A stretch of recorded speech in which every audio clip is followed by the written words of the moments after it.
tudo bem? Seja bem-vindo a mais uma edição do CX Club. Nessa edição a gente vai falar sobre bancos, ou como a gente fala aqui em Portugal, banca.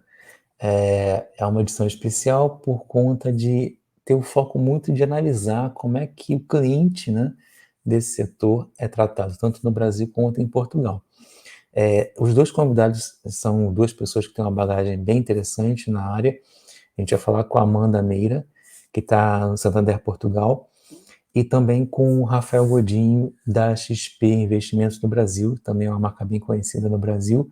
Intermediando esse papo, vamos ter aí o David Mota, da Customer First Hub Boutique, também tem uma bagagem muito grande, já passou para LX, Brasil, Portugal, IKEA aqui em Portugal também.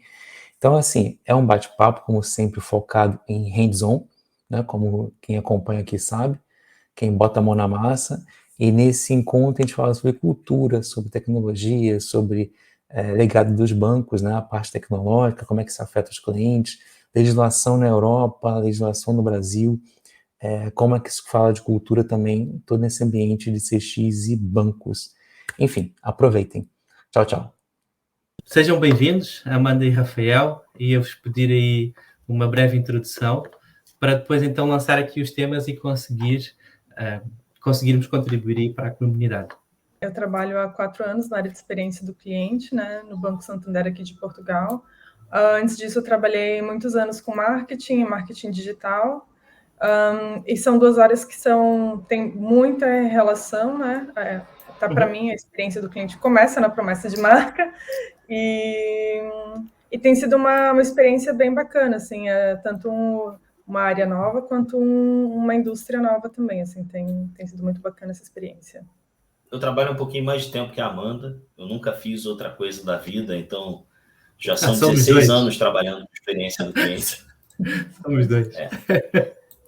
Meu primeiro emprego foi atendendo, então eu acho que eu passei por toda essa cadeia e passei por 2 momentos do atendimento no Brasil, que são momentos muito distintos. Eu não sei exatamente em que momento está Portugal, mas no Brasil, ali pelo meado dos anos 2000, quando eu comecei a trabalhar, o atendimento ele era um pouco relegado, assim, sabe? As empresas não queriam muito saber que o atendimento existia. Quanto menos problema o atendimento levasse, melhor. E ali, por volta dos anos 2010, 2012, 2015, aconteceu uma mudança muito grande e, de fato, o atendimento passou a ser muito mais relevante e ser tratado de forma muito mais estratégica pelas corporações. Então, o legal dessa minha trajetória é que eu pude passar nesses 2 momentos, né? Do momento em que todo mundo queria esconder o atendimento na cozinha e aquele momento em que todo mundo trouxe o atendimento para a sala de estar e falou, olha só, isso aqui é importante, vamos cuidar do cliente com carinho. Então, isso é bem legal e é um movimento que aconteceu no Brasil, não sei como está em Portugal, acredito que deva estar acontecendo também, por isso até que a gente está aqui papeando sobre, mas bem legal ter passado por esses 2 momentos. Eu nunca fiz outra coisa na vida, então eu não sei fazer outra coisa da vida. Eu estou um pouco como a Rafa, já são mais de... Acho que já perdi a conta, mas pelo menos 16 anos eu sei que são nessa área. E passei os últimos 35... desculpem, os últimos 16 aqui em Portugal, trabalhando nesta área. E respondendo um pouco aí ao Rafa, a experiência do cliente em Portugal ainda é visto como atendimento. Tá? Então, agora as empresas começam a dar os primeiros passos de entender, bom, não é só customer service, não é só atendimento, é mais alguma coisa, mas ainda não sabemos bem o que é. Vamos dispor aí um NPS e a gente vai falar que estamos a falar de reputação. Falando de investimentos, quem é a XP para quem não conhece em Portugal? A XP é um banco de investimento, um dos maiores do país, do Brasil. A gente nasceu não exatamente como um banco de investimentos, mas o grande propósito da XP, enquanto ferramenta de investimento, é educar. Para vocês terem ideia, no Brasil, mais ou menos 4% da população, só 4% da população, investe de alguma forma em mercado financeiro, seja em fundo imobiliário, ou seja em mercado de ações. Então, o grande pontapé inicial da XP, e a XP nasce para educar, para ensinar as pessoas como elas podem atuar no mercado financeiro e lucrarem com isso. Porque no Brasil ainda existe aquela visão de que só quem investe em mercado financeiro é milionário. É rico, né? E não necessariamente é assim que funciona. Não é só o rico que investe. Se você ganha R$ 1.500 por mês, você tem uma sobra de R$ 100 no mês, você consegue investir R$ 100 e começar a poupar para o seu futuro. Não existe essa cultura no Brasil. Então, o ponto de start da XP é criar essa cultura. É criar, ter essa necessidade para poder ter o público, é expandir um pouco mais isso, e eu acho que a gente tem conseguido isso bem no mercado, principalmente aqui no mercado brasileiro, ainda tem muito espaço. Hoje, algumas escolas no Brasil já começam a ter educação financeira por conta das redes sociais. Isso hoje, e de todos os influencers que existem falando disso, inclusive muitos deles vinculados à XP. A gente tem vários que trabalham com a gente aqui, falando sobre esse tema. Então, a gente tem conseguido expandir a capilaridade, principalmente do conhecimento, para que depois a gente tenha cliente. O que a gente quer ter no final do dia são pessoas querendo investir. Se elas forem investir na XP, é maravilhoso, é o nosso objetivo. Nós somos um banco, a gente quer ter lucro. Mas quanto mais pessoas com essa cultura, maior vai ser o futuro, tanto da companhia quanto do próprio Brasil, com mais pessoas fazendo o capital girar. A gente disponibiliza assessor de investimento. Esse assessor, ele cria essa proximidade, a gente ainda precisa desse relacionamento muito próximo. Claro que existem clientes que gostam de atuar sozinho, de fazer suas coisas sozinho, mas a grande maioria gosta desse contato, gosta de saber que tem alguém olhando para o dinheiro dele, saber que tem alguém cuidando da vida financeira dele. Então, a gente ainda investe bastante nisso também, e tem sido uma experiência muito legal, tem dado super certo, e tem sido até benchmark de mercado aqui no Brasil, a forma como a gente atua próximo do nosso cliente. Então, isso tem sido muito legal. E o nosso banco é um banco sem agência. A Amanda falou um pouco do quanto as pessoas precisam ser próximas em Portugal e falar com os seus gerentes de conta. O nosso banco não tem agência. Ele é todo feito de forma digital. Então, apesar de você ser próximo do seu assessor, e com esse muitas vezes você tem contato físico, a gente tem inúmeros escritórios, etc. O banco onde você paga boleto, onde você paga conta de luz, não tem agência. Então, você não vai falar com ninguém, a não ser com o meu time de atendimento. Com esse você consegue falar sempre que você precisar. Aqui em Portugal também teve um processo bem forte de encerramento de agências por parte da maioria dos bancos, né? Então, 2020, 2021 e 2022 teve bastante encerramentos de agência aqui. Só que eu acho que Portugal tem uma questão que talvez seja parecida com o Brasil, que é Portugal pequeno, mas Portugal tem bastante gente do interior ainda, assim, então são cidades pequenas, com poucos habitantes, mas tem várias cidadezinhas, tem várias aldeias. Então, o pessoal que é mais digital aqui mora muito em Porto, Lisboa.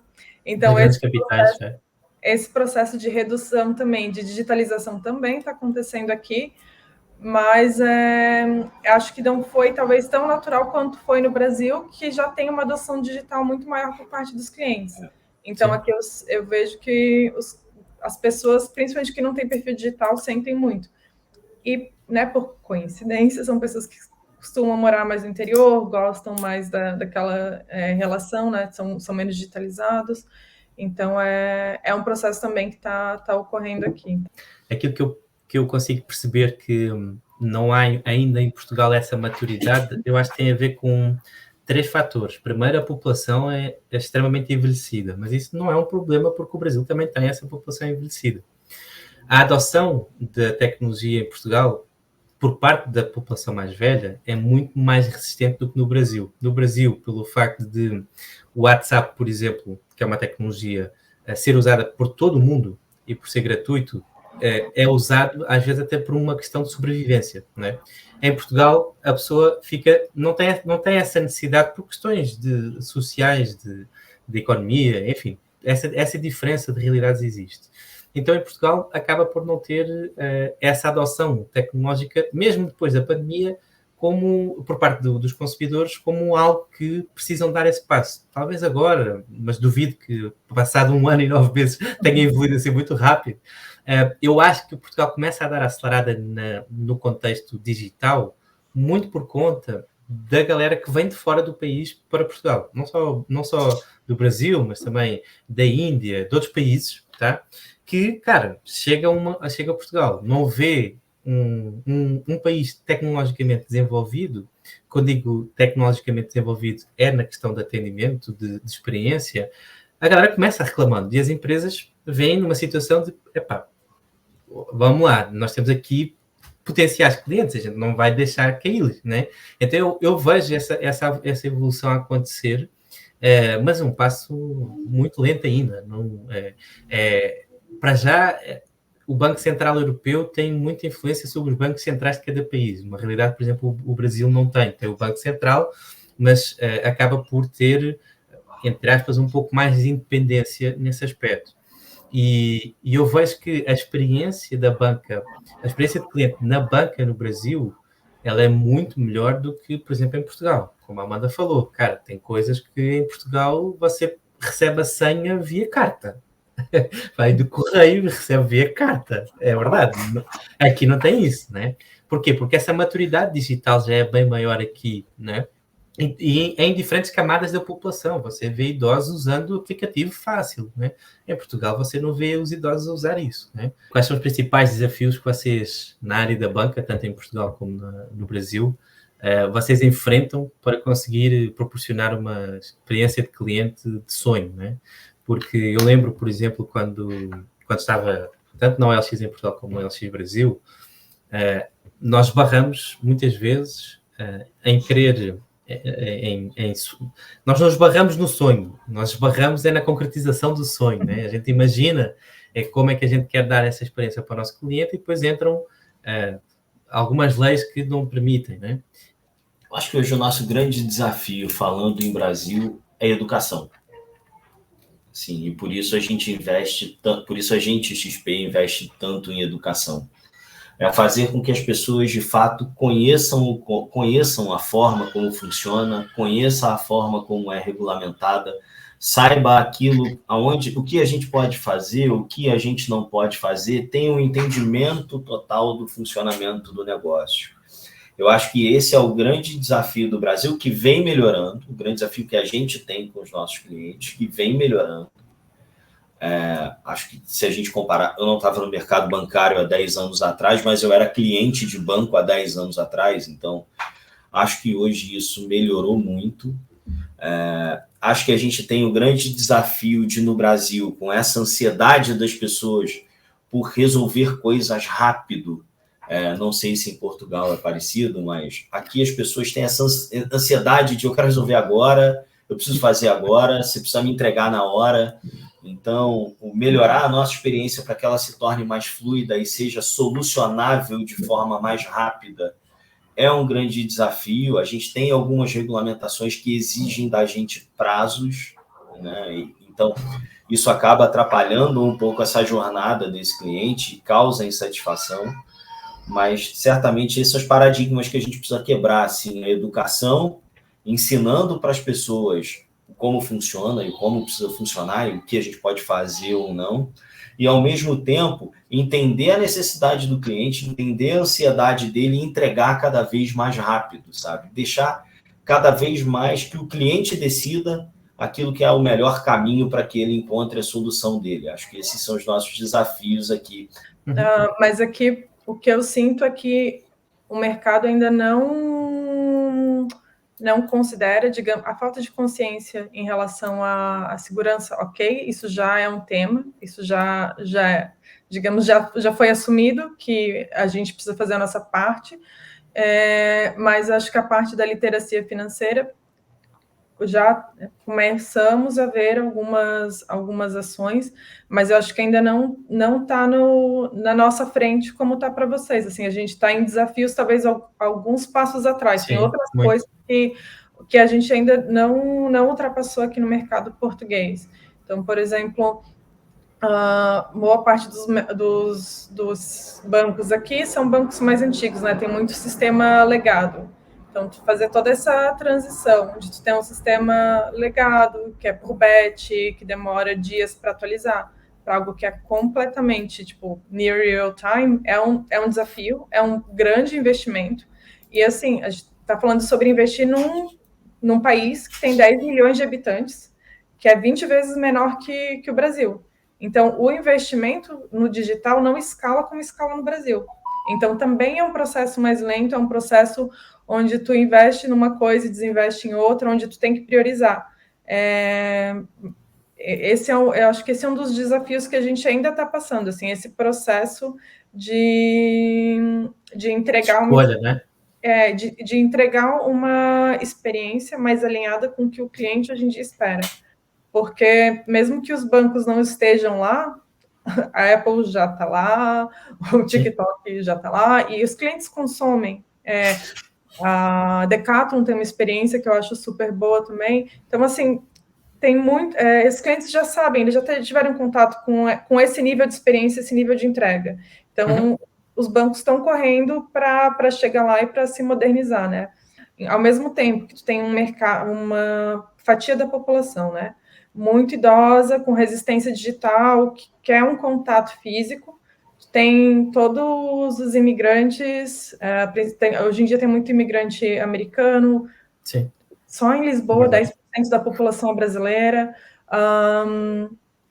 Tem muitos indianos, muitos russos, então, que vêm de países que também são mais digitais. Então, como que tu vai se posicionar? Qual que vai ser a tua proposta de valor? Como que tu vai entregar um serviço que atenda esses dois mercados? Então, é um pouco complicado, ainda mais por aquilo que eu falei, né? Não é um mercado assim tão grande, escalar também não é tão, não digo fácil como o Brasil, né? Mas tem seus desafios, não é um mercado tão grande potencial. Então, essa passagem do modelo de banco tradicional para um modelo de banco mais digital não tem sido sem dores, né? E daí nisso também a experiência omnichannel, né? Tu fazer uma aplicação, fazer alguma coisa no aplicativo, tu falar com o saque, né? Com o contact center. Depois tu vai na tua agência. Ter tudo isso convergindo ainda não é uma realidade aqui em Portugal. Então, o omnichannel aqui ainda está engatinhando. Aqui a gente é muito regulamentado. Sim. Existem muitas agências de regulamentação. Ao mesmo tempo que isso muitas vezes traz um problema complexo, porque você precisa administrar muitas regulamentações, e isso muitas vezes encarece o produto. A gente não tem só parte boa, a gente tem a parte não tão boa assim, mas isso fez. O nosso Código de Defesa do Consumidor aqui no Brasil tem mais de 30 anos e ele, de fato, é bastante respeitado. Assim. Então, isso ajuda bastante. Isso ajuda bastante. Isso ajudou muito o consumidor. De uns anos para cá, né, a gente pode botar aí de uns 10, 12 anos para cá, eu acho que as empresas muito menos por imposição do código e muito mais por acreditarem que isso fideliza cliente e traz novos clientes, né, elas passaram muito mais a investir por si própria em experiências melhores do que necessariamente só pela regulamentação. As redes sociais ajudaram muito nisso, né? Porque você expôs muito mais a reputação da empresa do que nunca antes visto. Aqui em Portugal também tem bastante regulamentação, né? O Banco de Portugal tem muitas regras, mas eu vejo que até tem que obedecer a dois, né? É o Banco de Portugal e o Banco Central Europeu, né? Sim, mas normalmente quando tu pede liberação, né, para às vezes o que o pessoal está fazendo hoje em dia, talvez já pegar um case de outro país da União Europeia que foi aprovado. Boa, já está evoluído, então. Sim, porque daí, tipo, olha, tal país já aconteceu, já foi liberado, então até esse processo de ir ver o que já foi liberado em outros países para tentar fazer com que tenha uma modernização da legislação, também acho que é algo que já está acontecendo. Mas, assim, eu acho aqui algumas regulamentações têm muito sentido de proteger a economia, e acho que também teve muito endividamento familiar aqui em Portugal, né, há uns anos atrás. Então, por exemplo, assim, o banco não pode fomentar o consumo, né? Então, tem palavras que tu não pode usar. Então, tipo, é regulamentado, às vezes tu tem que aprovar a forma como tu vai vender o produto, as palavras que tu vai usar. Tipo, tu não pode usar a palavra desconto aqui, por exemplo, dentro do banco. Então, às vezes tem coisas que, olha, ok, eles estão... e daí também tem outras coisas, como, por exemplo, essa questão de segurança. A cada, acho que 3 meses, tu tem, independente de tu nunca ter errado o teu PIN, nunca ter feito nada, tu tem que fazer uma forma mais... segura. Uma forma mais segura de login, ou seja, uma confirmação ou por SMS, ou por ligação, ou por alguma coisa que não seja só tua senha, né? Para validar que, sei lá, que de 3 em 3 meses tem certeza que é aquela pessoa, ninguém roubou teu celular e saiu usando. Não tem uma regra aqui em Portugal, como a gente tem no Brasil, sei lá, 20 anos, de você não pode ficar esperando mais do que X minutos, senão você pode pode fazer uma denúncia. Aqui, por exemplo, isso não existe. E eu fiquei meio chocada quando eu descobri. Tá, então, eu lembro que tinha essa regra, pelo menos no contact center havia isso. Agora, se tinha influência e afetava, isso já é outra história. Olha, eu vou ser bem sincera, para contact center eu não sei se tem, mas para agência, até onde eu sei... a agência, eu sei que nas telecomunicações tinha isso. Eu não sei se era no Brasil só tem. Eu não sei se era só para algum setor, tipo, só para as telecomunicações, só para luz, eletricidade, né? Para a banca, por acaso, não desconheço, isso não sei. Contact center no Brasil tem para alguns setores e agência bancária tem... Agências de modo geral, agências bancárias, agências de atendimento de energia elétrica, de modo geral, tem lá o tempo de espera, você não pode esperar mais do que meia hora na fila, se não me engano. Olha, eu não sabia dessa. Você não pode esperar mais do que meia hora na fila, se eu não me engano. Eu não sei porque eu raramente vou a alguma agência de alguma coisa, eu resolvo tudo pela internet. Então... Mas existe.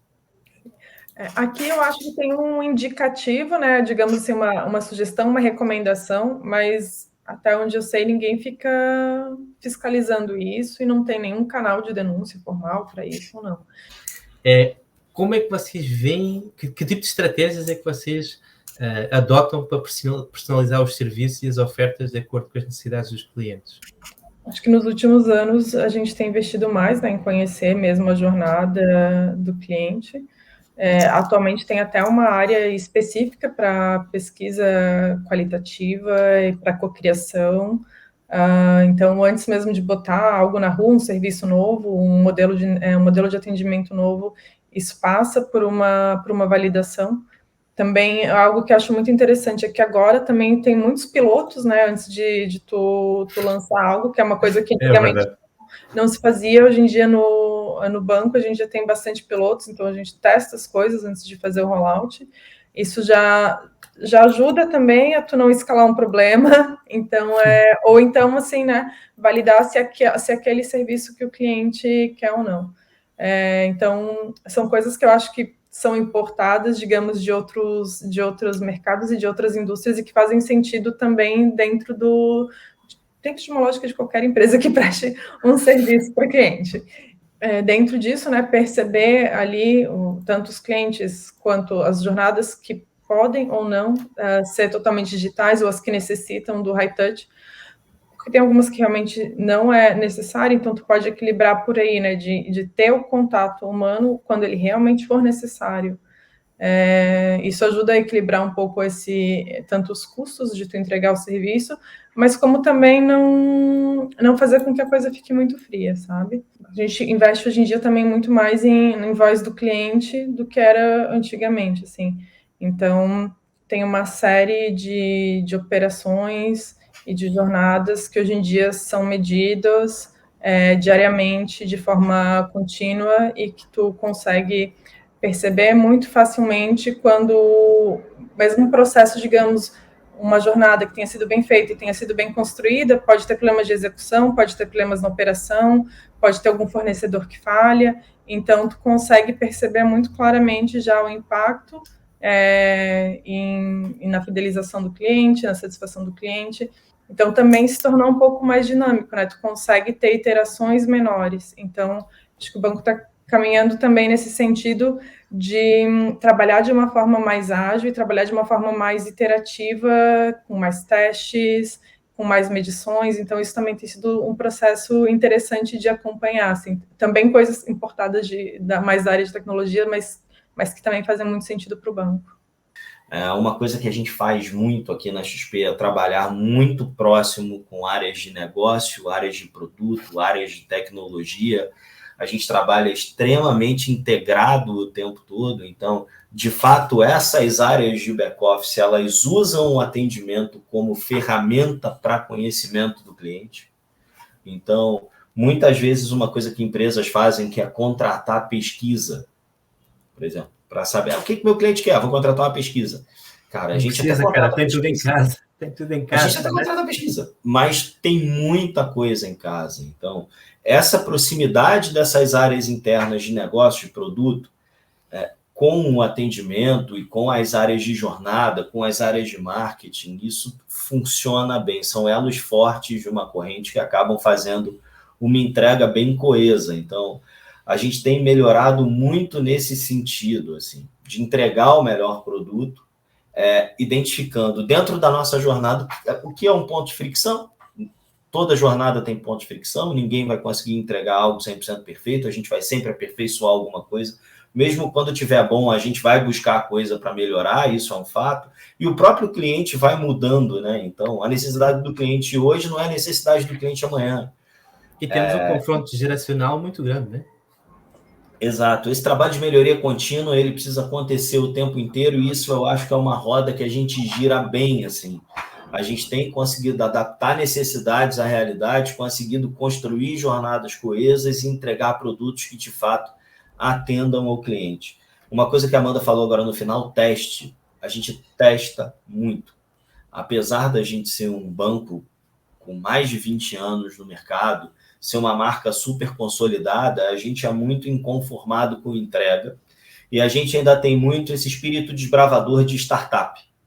Então, a gente testa e faz o tempo todo, buscando sempre entregar o melhor para o cliente no final do dia.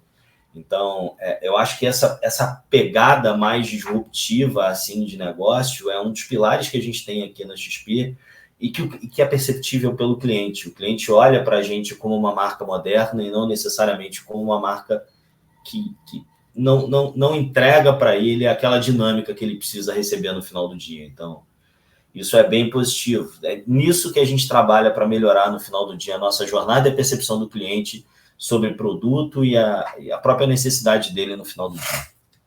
Foco no cliente é um dos valores da XP. Então, está escrito na parede, literalmente. Foco no cliente está escrito na parede da empresa, literalmente.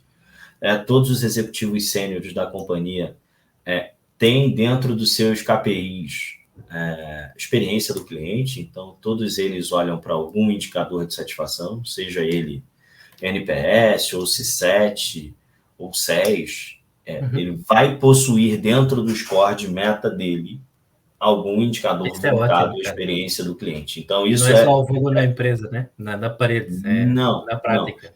Experiência do cliente, de fato, não é um problema só da área de experiência do cliente. É um problema da companhia como um todo. Então, no final do dia, ele é a grande razão da gente existir. Como é que vocês, na banca, estão buscando combinar essas duas realidades, inteligência artificial com inteligência emocional, digamos assim, com o toque humano? A minha dissertação de mestrado, né, foi sobre inteligência artificial, sobre o impacto de inteligência artificial em satisfação do cliente. Meu trabalho focou bastante em aquisição de crédito, né? Uhum. E, a princípio, os clientes estariam ok com isso. Então, acho que para processos de contratação, que tu vai fazer online, tudo facilita muito a vida do cliente, de ter algo ali mais rápido e até que tu não precise passar por uma validação humana, ficar talvez uma fila de espera. Mas eu acho que em termos de atendimento, apesar de já ter muito chatbot, que hoje em dia funciona bem, então as pessoas estão perdendo um pouco de resistência em usar chatbot, que até alguns anos atrás as pessoas falavam, eu não quero usar porque eu já usei e não funciona. Então, agora elas já têm experiências positivas e estão mais abertas. Mas eu acho também que uma das mais-valias da inteligência artificial que estamos começando a pensar e falar é sobre ele como um assistente, né? A pessoa que está ali na frente. Então, assim, quando tu está realizando uma venda, às vezes tu está trocando uma quantidade, ou tu está realizando um serviço, tu está trocando uma quantidade de informações muito grande com o cliente. E às vezes tu deixa passar um detalhe, né? Ou que o cliente pode estar com pressa, ou que tem alguma característica específica dele que aquele produto ou aquela solução não é a melhor para ele. Então, tu tem uma inteligência artificial ali que te ajude com isso e uma pessoa que faça essa interação, né? E tenha esse apoio, eu acho que vai ser espetacular, assim. Eu acho que aqui no Brasil a inteligência artificial como ferramenta de atendimento já é um pouco mais consolidada, talvez. Já não é tão estranho ao cliente quando ele fala com um chatbot ou mesmo com um assistente virtual. Ele até agradece, né? Ele até agradece. Eu acho que o perfil do cliente brasileiro ele tem mudado muito mais para não querer falar com ninguém do que propriamente querer um atendimento pessoal. Então, porque é mais dinâmico, né? Você acaba ganhando tempo.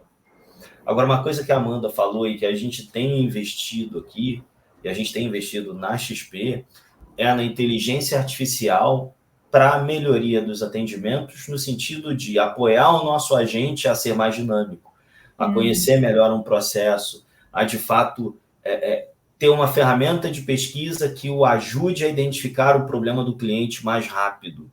Então, isso é algo que a gente tem investido aqui e a gente acredita muito nessa ferramenta como um assistente. Acho que a gente já tem o atendimento virtual consolidado no Brasil, talvez até mais do que em Portugal, e ele já funciona, e para a gente ele funciona bem. A gente manda boleto por WhatsApp, por exemplo.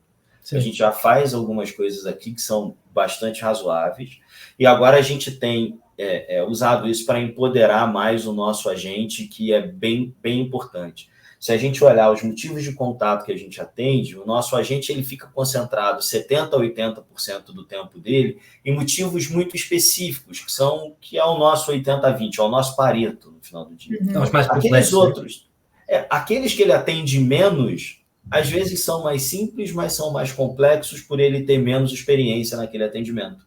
Ele atende uma vez a cada 6 dias aquele problema. E não é aquele que ele atende corriqueiramente e que já está no DNA dele responder de primeira. Então, para esse tipo de caso, o assistente apoiando é bastante razoável para que a gente mitigue problema e mitigue erro. Então, isso é algo que a gente está investindo e eu acredito que seja um futuro.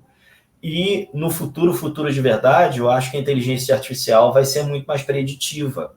A gente vai conseguir identificar o problema do cliente, talvez, se não antes dele acontecer, mas no ato do problema e já ter uma reação imediata. Que é uma coisa que muitas vezes a gente já faz, principalmente para uso de cartão de crédito, né? Às vezes o cliente passa o cartão não é aprovado, a gente automaticamente já envia, já dá uma solução para ele, mas talvez a gente consiga usar para outras coisas que não sejam tão simplesmente identificáveis assim.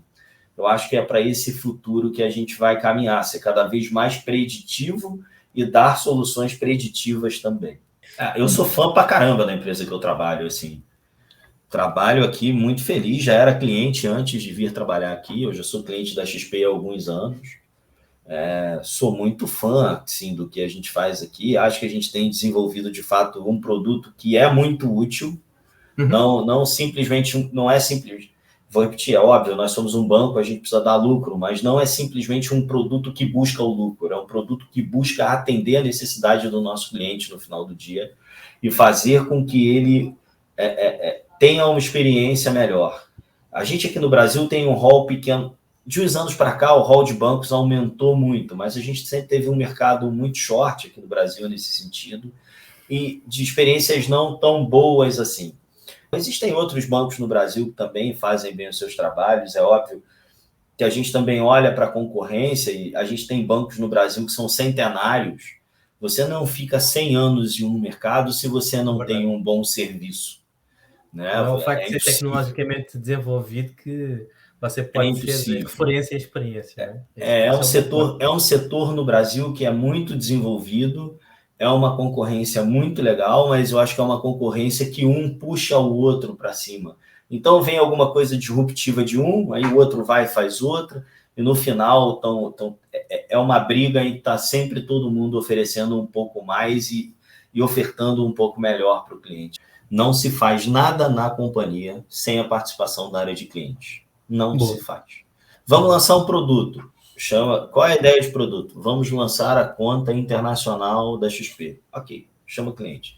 Qual é a necessidade, como atende? Tem demanda para isso? Não tem demanda para isso? Olha o processo, como vocês vão executar esse processo, etc. Tudo é organizado previamente para que quando o produto nasça, é claro que nenhum bebê nasce correndo, falando e pedindo as coisas sozinho. A gente precisa desenvolver esse bebê e ensinar muitas vezes esse bebê o caminho que ele vai seguir. E todo produto novo é meio que um bebê, mas a gente tenta mitigar ao máximo possível qualquer risco que possa ter para a resolução de um problema ou o risco do próprio produto em si, a gente tenta mitigar isso. E é incrível o quanto, pelo menos aqui na XP, eu não posso falar isso por todas as empresas que eu passei, apesar de a grande maioria pensar desse jeito, tá? Mas aqui na XP, de fato, o cliente é sempre ouvido quando a gente vai chegar, quando a gente busca alguma solução para ele. Não nasce nada de orelhada, como a gente diria aqui no Brasil, não. Nasce com fundamento.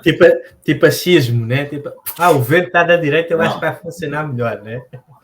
Não, essa vaidade da área de produto não existe, não, de verdade.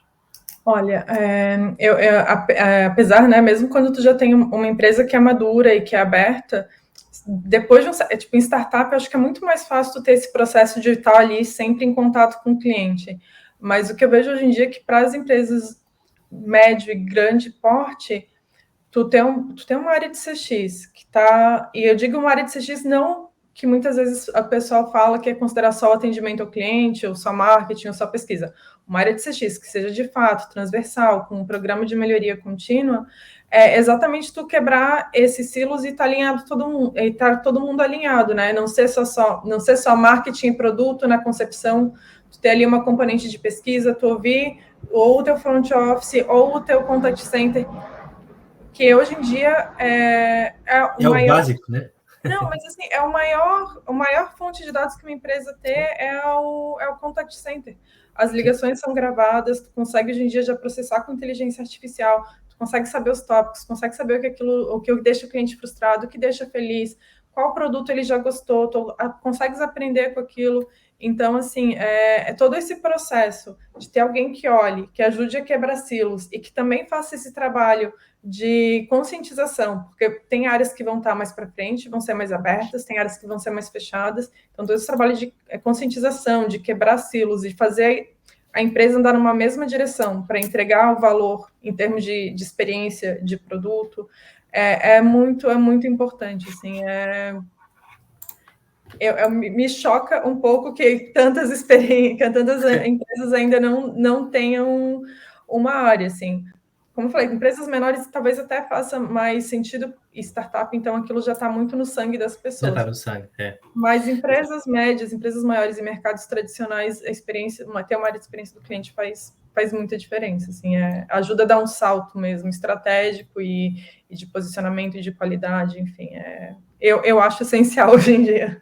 Eu, quando olho para cases, assim, me foco muito em com quem que eu posso aprender. A gente tem muitos cases muito legais dentro do Santander, mas quando eu penso em case, eu penso tipo, né, quem que me inspira, e às vezes nessa de casa não faz milagre. Então, esses tempos eu vi uma palestra da CEO do Lloyds Bank, lá da Inglaterra, e eu achei muito interessante, e eu achei muito inspirador, mas assim, é um case super antigo, só que eles começaram o processo de digitalização dele em 1994. Então, assim, é um banco que quando aqui os bancos na Europa nem estavam pensando em se digitalizar, eles contrataram usar a internet. Então, assim, isso para mim foi... Tu vê que o teu mercado, né, que o teu cenário está mudando, e tu começar a a fazer o futuro, ao invés de esperar o futuro acontecer, eu acho sempre muito inspirador, assim. Sim. E todo o case de transformação digital deles, assim, eles mudaram a forma como eles operam enquanto empresa, assim. Eu acho isso muito inspirador, assim. Como eu sou de marketing, eu também gosto muito de um case que, para mim, começou com um case super antigo também, começou como um case de marketing, e hoje em dia eu olho para ele não mais como um case de marketing, mas como um de experiência do cliente, que a proposta de valor talvez já nem faça mais muito sentido, que foi o Presença do Bradesco.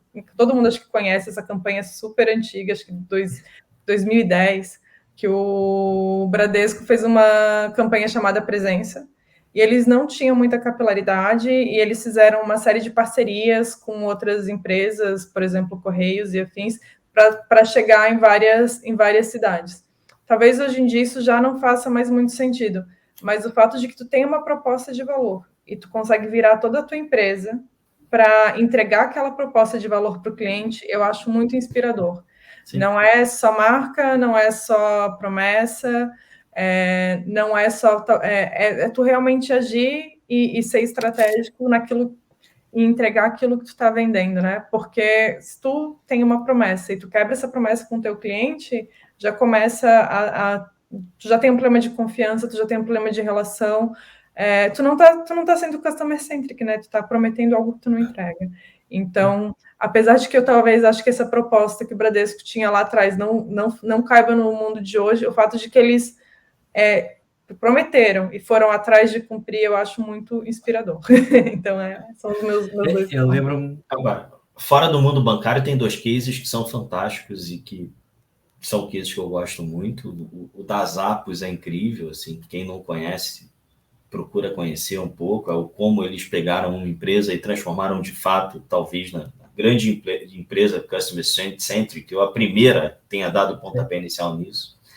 E o da Amazon, cara, eu sou muito fã da Amazon e do como eles trabalham em conjunto entre áreas para mitigar e minimizar problemas. Assim, a ideia do The Best Service is No Service é incrível. Assim. Então, é o que a gente busca no final do dia, minimizar a quantidade de problemas. É claro que quando você falar comigo, eu quero te dar o atendimento mais incrível do mundo e resolver o seu problema na hora, mas o que a gente trabalha no final do dia é para que você não tenha tenha problema nenhum. A melhor experiência do mundo é aquela que você resolve o seu problema sem nenhuma fricção em lugar nenhum. Você entra na loja e você paga o que você comprou com o seu cartão e está resolvido, você paga o seu boleto no aplicativo do banco e está resolvido, você faz o seu Pix e está resolvido sem que você precise da interferência de ninguém.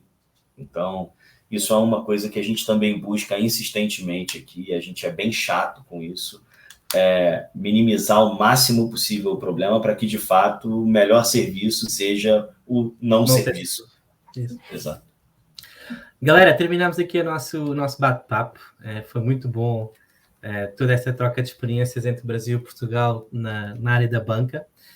Subscreve o nosso canal, compartilha, dá like, encaminha para o seu gestor, para o seu gerente, para trocar aqui umas ideias e entender também o que é que pode ser melhor na sua experiência de cliente.